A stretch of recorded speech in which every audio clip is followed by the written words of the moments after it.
Hi, I'm Grace. I'm one of the co-founders of the Change School, and I'm excited to be sharing for our summit this month on the topic of opportunity change, the roads of should or must. So many of us live in a world where we have an abundance of choices and opportunities and, at our fingertips. So how do we know what choices are right for us and where we are, or what choices are wrong for us? And how do we know what opportunities that are coming our way are perfect for where we are now, but perhaps not for where we might want to go later in the future? And how do we know what is the right choice in general? So I wanted to share a bit of my personal experience through my own personal example of decision making, perhaps for one of the biggest decisions that I had made in my life in the most recent years. So back in 2011, I lost my father, and in late 2011, I was at a pivotal moment of my life and my career and trying to decide what next and am I happy or fulfilled in what it is that I'm doing.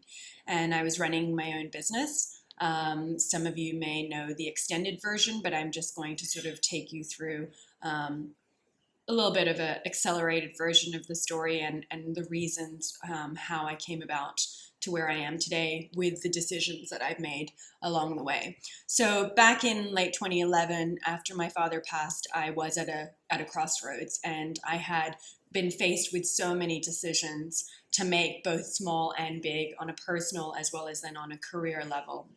And I was feeling trapped. I didn't know how to choose which roads to go down. I didn't know what was going to be right or what was going to be wrong. I was fearful that if I took one direction, I would miss out on something else, or I would regret something at that time. And I didn't really have a space or a place that I could talk to anyone who was going through or who had gone through something similar. So I did speak to a counselor and a coach, which was helpful, but it really wasn't enough. And I decided to take the fate in my own hands, and I began reading a lot of self-help books, a lot of personal development books, and started mapping out or brain dumping all the things that I was learning, but also all the things I was interested in. And one book that I always share is Scott Belsky's book on making ideas happen. And that really helped me to realize that I needed to sift through all the things that was in my mind and take action in some shape or form. So after several months of contemplating my future and these roads that I wanted to take or that I had faced or was being faced, I still hadn't gone very far in doing. I'd gotten a lot of thinking and analyzing and analyst paralysis, as some people would say, or paralysis analysis. I decided it was finally time to take action. And because I didn't know exactly which direction I wanted to go into or what I wanted to become, I had no real vision. All I knew was that I wanted to do something more meaningful and something that was more fulfilling and that had a purpose that was greater than just selling a product or a service. So I brain dumped all these possible ideas and the areas of interest that I thought I was interested in, such as, writing, traveling, health and well-being, because I really was not a healthy person at that time or took much care of myself at that time and had been burnt out, as well as things like I wanted to explore writing a book, but I also wanted to build communities. I also wanted to look at a creative side of myself. So all these things I was interested in, I started to write them down. And then I grouped them into the things that I felt most pulled to. So first, I wrote down career, family, hobbies, health, and started to then list all the things underneath them that I was interested and what that potential could look like for me and for my next phase of my life. And what that next step could be if I just started one small thing. I was still not content with all of the options that I had written down. And I guess at that time, I perhaps was a little bit more of a perfectionist about needing to have everything ready, every action step sorted, and every detail down before I would take action. But it made me feel overwhelmed, and it made me feel confused and scared, fearful of what if I don't do it right. So after a while, and reading more books and really listening to a lot of people who were just doing, I decided that I needed to be okay with just taking one small action at a time, not knowing which direction or road I may end up in. So here I was looking at my brain dump and what some may say is a mind map, although I'm not a huge mind map person.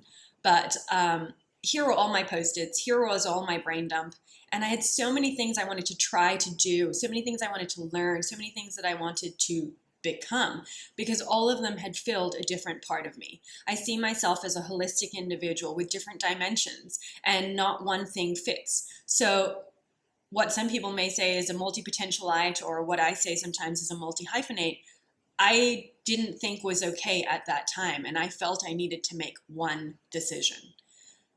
And actually, I didn't. I didn't, and I went with my gut feeling. I realized that why do I need to choose one specific thing when I have no idea where I want to go? So I disregarded a lot of the comments or suggestions that people had said online or that I'd spoken to in passing when I was going through, different stages of exploration. And many of them said, just focus on one thing. And actually, I did the opposite. I realized that I could not focus on one thing because I didn't know what that one thing would be, but I could take action one step at a time. And that eventually it would lead me down the right path. So I know I'm kind of sort of going on a little bit of a tangent, but really I think from that I learned that one is, how do you listen to your own instincts and your gut feeling? And two is that we can be overcrowded by everyone telling us to focus, and actually that makes us feel even more anxious and fearful because we don't know what to focus on. So after realizing that I just needed to take one action step into one of the areas I was interested first, and then another action step into the other area I was interested in, it would be a domino effect. And actually that's what happened. So my first point of action at that time, when I was faced with all of these roads that I wanted to go down, was I was missing something significant, and that was a community. And I was I was gasping for some community that I could be a part of or that I could connect with that I didn't find was here at that point in Singapore. So I reached out to a few different friends, particularly women, who were going through setting up their own business or running, or who had already run their own business. And I said to them, hey, I want to set up a women's network, a women's community for women who are aspiring entrepreneurs or aspiring change makers and already existing entrepreneurs who want to share and, exchange knowledge, inspiration, and resources and support one another in what they were doing. So we started with building communities, or I started with building communities first. And that was on my list of things that I was missing and things that I wanted to explore. And we started with building Secret Women's Business. And at the same time, creative community, which I am, co-organizer with here, which was Creative Morning Singapore. I needed these communities because I felt alone, as I mentioned earlier at the beginning, when I was going through this, change in my life. So from just starting that one thing, a whole bunch of other opportunities came about. And I constantly came up with these roadblocks of, should I do this? Must I do this? Is this good for me right now? Is this good for what I'm doing or where I want to go? And where is it that I want to go? All these questions that I still continuously was asking myself. So I finally decided, instead of going back into this rabbit hole every single time when I was faced with opportunities at that time in my life, I decided to say yes to everything. I said that 2012 would be my year of saying yes. Actually, it was around mid-2012 to mid-2013. I decided it was my year of saying yes to everything. I said yes to everything that moved me, that piqued my interest, that inspired me, that challenged me, that forced me to think outside of the box, that forced me to connect with people that I would never connect with, that forced me to do things that I probably would not have felt confident in doing before. Be it public speaking, be it reaching out to people to partner or collaborate with that I had no connection with, or to build new things that I had never had any experience in. And actually, that was the best thing that could have happened to me. And I feel that saying yes at that time was right for me because it allowed me to explore all the things that this world has, or that this country at that point had. And it allowed me to explore the things that I liked and that I didn't like. It allowed me to also have confidence afterwards, knowing what I enjoyed to do, what I was good at but didn't enjoy doing, what I was good at and wanted to do more of, and what I was really shitty at but wanted to learn more of. So by saying yes to everything, I was able to go through that process of elimination and became more certain in what I liked to do and what I wanted to do. And it also allowed me to follow that path of what I enjoyed much more. So I realized that I enjoy people, I enjoy connecting with people, I enjoy partnerships, I enjoy building things, I enjoy creating things, but I also get very bored very quickly. So that entire journey really taught me what I needed to do more of and what I wanted to explore more of. So I guess what I wanted to put forth is, what is the opportunity cost of saying yes? And what is the opportunity cost of saying no? So think about where you are in your life today and the roads that you want to go down, or the ideas that you have, or the ideas that you don't have even, and you're not sure of. So just ask yourself right now, where you are today, what is the opportunity cost of saying yes to an opportunity or a choice that comes your way? At the same time, what is the opportunity cost of saying no? So for me at that time, saying yes was important because I didn't know what I wanted to do and I didn't know where I wanted to go. So I didn't want to close all those doors because I did have a fear of missing out, and I also wanted to have the opportunity to explore all my options without shutting them off first. It helped me to really find out what the core was of what I liked to do and what I wanted to do. And that actually helped me to find these adjacent possibilities that has brought me to where I am today with the Change School. I started to build the communities. I started to then consult. I started to work more in the space of social entrepreneurship. And then I started to realize that people were going through a very similar point that I was at that crossroads of my life. Even though they may not have lost their father, but they were going through a difficult moment or a pivotal moment that they needed some sort of help or direction in, and there wasn't a space for it. So now I'm in the mindset of saying no, because there's so many opportunities that continue to come to to us. And as you know, there's a time and a place for yes, and there's a time and place for no.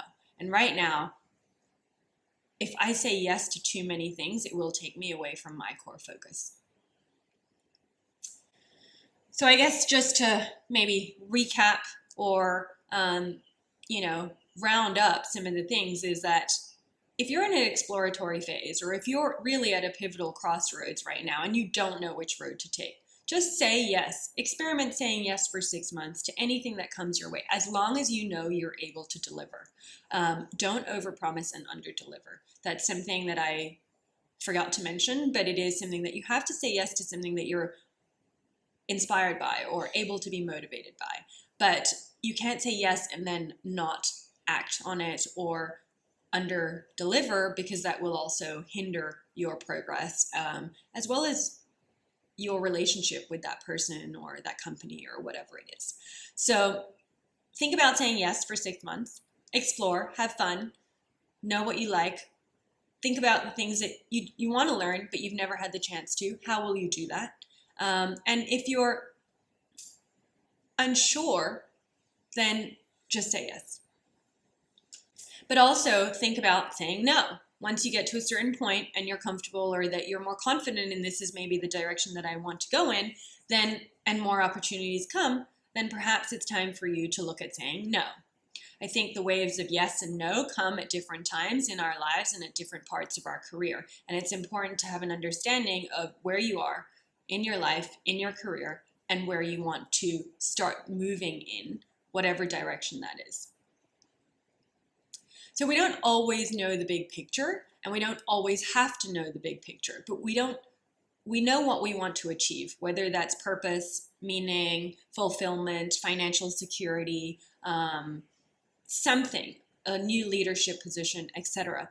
But we don't need to know every single step that's going to take us there. We just need to start doing one small thing at a time, and that will help us in creating that domino effect in order to get us to a point that we may never have expected before. And if we don't take the leap, we will never know where we can go and what our potential is. Everyone has potential, and it's just how we get there is different. So I guess lastly, clarity doesn't always come from a detailed plan of action, but clarity comes from two things. One is listening to yourself and being able to understand what really excites you or moves you, and going with or trying to listen to your gut instinct when something or an opportunity arises to you or comes to you. The other is being able to just take one small action. So that perfectionist in us needs to be swept to the side, and we just need to be able to go, I'm going to do this today, and I don't know where it will lead me, but I'm okay with that. So say yes to one or two things that move you today and see where that will take you. And if you want, feel free to email me at grace@thechangeschool.com and share what things you've said yes to that have moved you, and what things you've said no to that have also made you feel more confident in choosing the road. So it's not so much should or must, it's about how you feel inside and just going with your gut instinct.